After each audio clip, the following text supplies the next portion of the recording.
So before we wrap up this series with our focus on leaving legacy today, I want to retrace the steps because each build our life. In other words, these don't stand alone. They're like a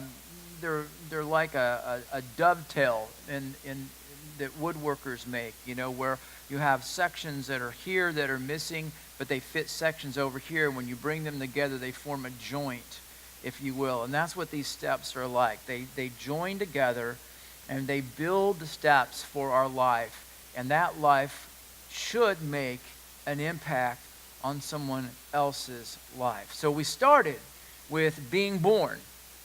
And at the very beginning, with our first step, that's a good place to start. You've got to have the first step, is birth. And regardless of whether you're a follower of Jesus or not, most of us would agree that there are many things that we've done in life that we would like to have a redo about. In fact, some of us would like to have a redo in life, period. Okay? And so we all would agree that we need a redo. And the beautiful thing about the very first step is that God has cared so much for you and me that he sent his son Jesus for the sole purpose of helping you and me have a first step or a redo, a rebirth, a new beginning. And so that was the very first step. And the beauty of it all is that we agreed and we talked about the fact that we have this nature in us. And this nature is selfish, and that selfish nature gets us into a lot of trouble. It creates the issues in which we'd like to have a redo on. And so Jesus doesn't only just give us a redo, but he gives us his Spirit when we have a redo, that comes in and dwells in it and gives us the strength and the power to say no to the self that wants us to chase after the desires and passions that get us in trouble, and say yes to the things that we should say yes to, which enhance and help our lives and help others' lives as well, and often encourages our relationships. So step one was redo, new start, rebirth. Step two was about forming values. You see, step two was, we learned that, and we know this to be true, that when we're kids growing up, our parents would teach us certain things that were of value. Things like sharing, okay? We didn't want to share. We didn't want to share our toys with anybody. We didn't want to share our drink with anybody. We didn't want to share anything with anybody. And if we're honest, when we get older, we really don't want to share with anybody either. But we've learned the value of sharing because if I enhance your life, it usually enhances my life as well. So we talked about values. We said this about values. We said that values are principles, morals, ethics, or ideals our lives are first guided by. They form a system by which we do life, and most importantly, operate in relationship with other people. So Jesus taught us values. He taught values all the time, and his values were based on what we know as the Ten Commandments. And now, when we look at the Ten Commandments, at first glance, we might think they're a bunch of do's and don'ts, but what we discovered is they're actually rooted in nurturing relationships with God and with each other. And Jesus kind of summarized the Ten Commandments this way: love the Lord your God with all your heart, and with all your soul, and with all your strength, and with all your mind, and love your neighbor as yourself. So we can kind of summarize this thing by saying this: respect and love God, and respect and love others. If we were to kind of boil the Ten Commandments down, there you go. Respect and love God, respect and love others. So regardless of who you are or what you believe, down deep, we know that these things are true, that relationships are the most important things in our life.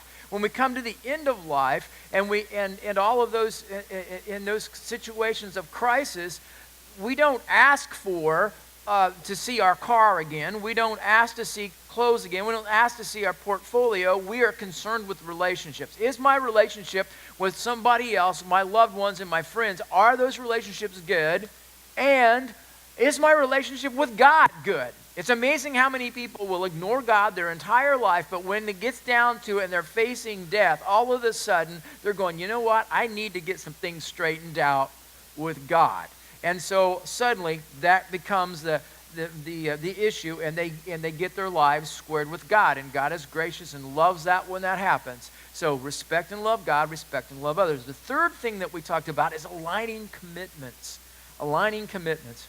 And here we got into the point that we found that Paul demonstrates the importance of this. In fact, he tells us that in life we have to make commitments because we can't do everything in life. I don't know about you, but there's a lot of things that are attractive to me that I would like to do, but there's not enough time, there's not enough energy, there's not enough money to do those kind of things. So I have to boil things down in life. Here's what Paul said. He said, I have the right to do anything, but not everything's beneficial. I have the right to do anything, but not everything is constructive. And so we can say this about commitments. Commitments determine what we prioritize in life as beneficial. Now, when we considered the values that Jesus taught, which dealt with relationship with God, respect and love one another, we said that oftentimes what we know that we value deep down inside, we don't align with our commitments. In other words, we're spending our time and our energy and our treasure on something other than what we know to be of value. Jesus exposed it this way: for where your treasure is, there your heart will be also. In other words, where your treasure is will be a tattletale on you if your treasure doesn't align with your values. All right? And so we talked about that, and this is what we said. We said that when that which we value and that which we are committed to do not align, it creates personal tension, conflict, and anxiety. Sometimes the reason we're not happy in life is because that which we value, that we know is of value, which is other people and God, doesn't align with the things that we commit to. And so Jesus gave instructions to his disciples, his followers, and this is what he said. So here's how you align commitments with values. Seek first his kingdom, that means commit to Jesus' values, and his righteousness, the right way of living, 10 commandments, love and respect God, love and respect one another, and all these things, Jesus says, chill, don't worry. All the things that you think you need to commit to with your energy, your devotion, and your time and your treasure, all these things of life, they're going to be given to you. You're going to be taken care of as well. So God is going to take care of you. If you will do these things, if you'll take care of relationships, he's going to take care of you. All right? And so, in fact, we learned when we talked about the Happy series that the people that are happy are people that have peace with themselves, peace with others, and peace with God. So that's all relationship oriented, okay? So then the last thing, last week we spoke about the fourth step in developing a life that is fulfilling and influencing. We talked about living purpose. Now, someone that might be searching and exploring faith and searching and exploring Jesus, these first three might be kind of big ones to wrestle with. But I think this one, where we talk about living purpose, is one in which all of us sometimes wrestle with. And here's what we said, that this is our purpose, that we tell our story to others so that through Jesus they can find a new story to tell. So God's greatest asset, we determined, was people. In fact, we walked down, we said, what is a business's greatest asset? People. What's a church's greatest asset? People. What was God's greatest asset? People. So what should we be involved with? People.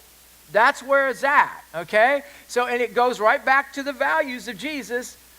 Respect and love God, and respect and love one another. Respect and love others, okay? And so get your commitments aligned and live out your purpose. Tell your story to someone else. Share the secret of life with someone else. Dr. Dan Boone wrote this. He says, this church, meaning the followers of Jesus, is not formed to sit around and wait for the heavenly bus to make a pit stop at their address. The church is the hands and the feet of Jesus in the world, going where he goes, doing what he does, empowered by the Spirit of the risen Jesus dwelling in the community of servants. So that has kind of caught us up. So why repeat all that? First, repetition is the best form of learning. So if you take some of the stuff and it sticks in your brain, say, oh, he said that actually he said that the week before too. That's okay. Maybe it'll stick there, all right? And then secondly, I think that each one of us, down deep inside, really to desire when we come to the end of our life, we really desire to have made a difference in someone else's life. And so that's why this all connects. So what is a legacy? What is legacy actually? Well, it's something transmitted by or received from an ancestor or predecessor from the past. In this case, it's living through faith in Jesus and leaving faith with others. Living through faith in Jesus and leaving faith to others. Now, many of you have wills. It's your final word, your final say about your possessions and how they are to be distributed. It's also, some of you in your wills have a final say on how you are to be taken care of once you pass away. I mean, my mom has it all set. She even has what she's going to wear, and she tells my brother and I, she takes us back in her closet and says, "This is what I want to be buried in." Okay, Mom. You don't mess with Mama, you make Mama happy, okay? So we know where everything's at and how she wants it done, all right? She's got it all done, all laid out, and everything like that. And so we all have this. Some of us have trusts, and trusts are set up, which they establish the same thing, but they might stipulate how the material wealth will be administered over time. But in a sense, the things that you hang on to and you give to your children or your friends, that's a part of your legacy. So let me give you an example of the tie between things, people, and relationships. A couple of years ago, I'm sitting in my office and my phone rings, and it's my brother on the phone, and he's calling me, and he's in an attorney's office. And his first line was, "Hey, I'm here with the family attorney. I'm here with the family attorney, and I just wanted you to know that I rewrote Mom's will and you're out." That's what he said. You got to know my brother. But he says, no, on a serious note. He says, I'm putting things together, and he said, I want to leave my classic Camaro with you. Actually, he's not leaving it to me totally. He's giving me the opportunity to buy it so that he can distribute the money to his kids. All right, that's really what's happening here. But he says, I know that you would appreciate it, you take care of it. And my brother's car is important to him because it's his first new car he ever bought. And so his 79 Camaro has actually 14,000 actual miles on it. And so he just completely went through it last year, took a year and completely went through the whole car. And the engine's all jazzed up, new transmission, Hurst shifter, girls, you're going to go to sleep at this moment. New MagnaFlow exhaust system. I mean, it's a bad boy, okay? It just eats the tires right off of it. And it's show quality, so he goes to car shows and all that kind of stuff. Well, his son Tyson is kind of like my son Nick. Cars are to go from point A to point B. Tyson doesn't care about this car whatsoever. So Kent wants to make sure, because his car is important to him, and he wants to make sure that the car is taken care of. So I get the opportunity to buy it first, I guess you might say. But at the center of the Camaro is something deeper. There's a relationship. You see, even when the objects we leave are material in nature, it speaks of relationship. While your heirs no doubt appreciate what you will leave and hand down to them materially, what your heirs will remember most is you. So should my brother pass away before me, and I pray that doesn't happen, I take possession of his car, I can tell you that his car has special meaning, not because it's a classic Camaro, but because it's Kent's classic Camaro.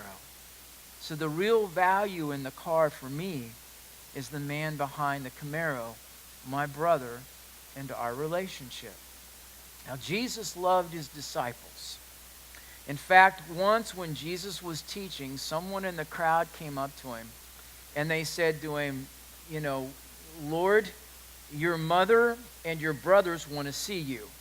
And he comes back and he says, I have no mother and I have these no brothers. This is my family. That seems kind of rude, but you got to understand at the time that Mary and his brothers, his half-brothers, they didn't fully believe in him at this moment. I mean, they were grappling with this thing. Was he really Messiah and all this kind of thing? And so And so Jesus considers his little band of followers who were devoted to him, who believed in him, his family. Their relationship ran deep. Therefore, when Jesus comes to the end of his life, facing the cross for our failures and wrongs and sins, so that we might have that redo, that rebirth, he wants to leave his legacy with his followers. And it deals with the relation. Here's what he says. Peace I leave with you. My peace I give you. I do not give to you as the world gives. Do not let your hearts be troubled, and do not be afraid. Now, the word translated peace, which Jesus uses, is the Hebrew word for greeting and parting. It's shalom. Now, what Jesus does, what he means by giving them his peace, shalom, is that he's saying to them, I want to give you peace so that you're not troubled. I want you to have absence of troubled spirit. I want you to have absence of concern, absence of worry, and absence of fear. This is why the Apostle Paul, a follower of Jesus, states this to the church in Philippi. He says this, and the peace of God which transcends all understanding will guard your hearts and your minds in Christ Jesus. So the church in Philippi was under persecution for their belief in Jesus. They were under great threat, under great pressure, and Paul reminds them of the peace of Jesus, which transcends all of the things they're going through, maybe even the lack of understanding that they had, why they were going through it, all of their troubles and fears. He's saying to them, hang on to that peace because that is your stability. Realize that God is with you and he will hold you. See, shalom comes from a Hebrew root which denotes wholeness and completeness. And it means that there will be no absence of anything that is truly needed in our life. It infers upon another well-being and tranquility and prosperity and security. It also is a blessing of divine grace upon someone. So all of these meanings are packed into Jesus' will for his followers. I give you a life, he's saying, of absence of anxiety, the absence of worry, and the absence of fear. I give you a life of well-being and tranquility and prosperity and security. I give you a life of sharing in the divine life or the God life. And that's grace. Now remember in our review when I spoke of aligning commitments, we reviewed it just a moment ago. Remember that Jesus was teaching his disciples not to worry about the material things of life, but commit to his values. And he said, seek first his kingdom, commit to Jesus' values and his righteousness, live the right relationships, respect God, respect and love God, respect and love others. And all these things, the material needs of life, will be given to you as well. There is the peace of Jesus. This is why the Apostle Paul encourages Jesus' followers to let this commitment, our commitment to these values, reign in their lives. He writes this. He says, let the peace of Christ rule in your hearts. That's your intellect and your will and your emotions, since as members of one body you were called to peace. You were called to peace, and be thankful.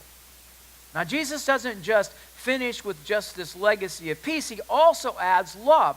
Remember, his values are centered on such. Remember this. We just read it a few moments ago. This is his new command. As the Father has loved me, so I have loved you. Now remain in my love. This is some of his last words, I should say, that John records, not what I said earlier.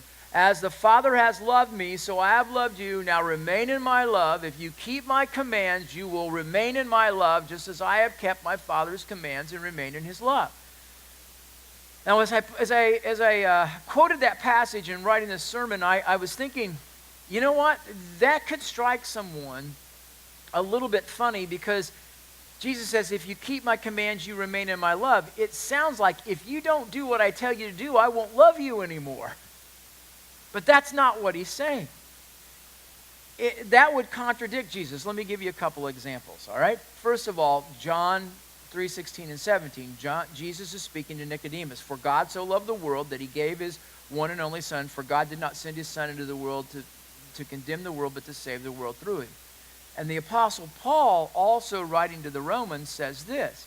But God demonstrates his own love for us in this: while we were still sinners, while we were still enemies of God, while we were still doing wrong and we didn't care about God, we didn't love God, we didn't respect God, Christ died for us. So God took the initiative, initiated the act to redeem us, to give us a redo.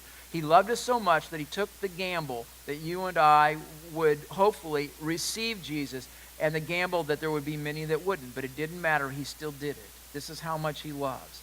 So it would contradict what Paul wrote to the Romans. It would contradict what Jesus says when it comes to it. So it isn't that we, listen to this, it isn't that we lose God's love in that passage. Remember, if you remain in my love, if you do my commands, you will remain in my love. It's not that we will lose God's love. It's that we gain a greater love within us. We gain the type of love that God has, and we share in the love of God, with God, in God, and through God. It's the power of God's love that comes through us. Remember, God's love is other-centric. It's focused on the well-being of others. God's love is selfless. That is, it doesn't think about self first, it thinks about others first. God's love is active. It takes action to make the life of someone else better. And this is expressed in God sending Jesus so we could have that redo. So when Jesus says, if you keep my command, you will remain in my love, he's going back to his values. Respect and love God, respect and love others. And this goes back to the summation of his values. Love the Lord your God with all your heart, with all your soul, with all your strength, with all your mind, and your neighbor as yourself. And it goes right back to the heart of the last commandment, the new commandment that Jesus gave his followers. A new command I give you, love one another as I've loved you, so you must love one another. By this, everyone, here's the identity. This is how people know that you are of Jesus. They will know that you are my disciples if you love one another. So Jesus leaves a legacy to his followers of peace, and he leaves a legacy of the power of love. Then Jesus adds one more piece to his legacy, and that's joy. He says, I have told you this so that my joy may be in you and that your joy may be complete. Joy is the emotion that we feel when our well-being is secure and we are happy. What makes us happy?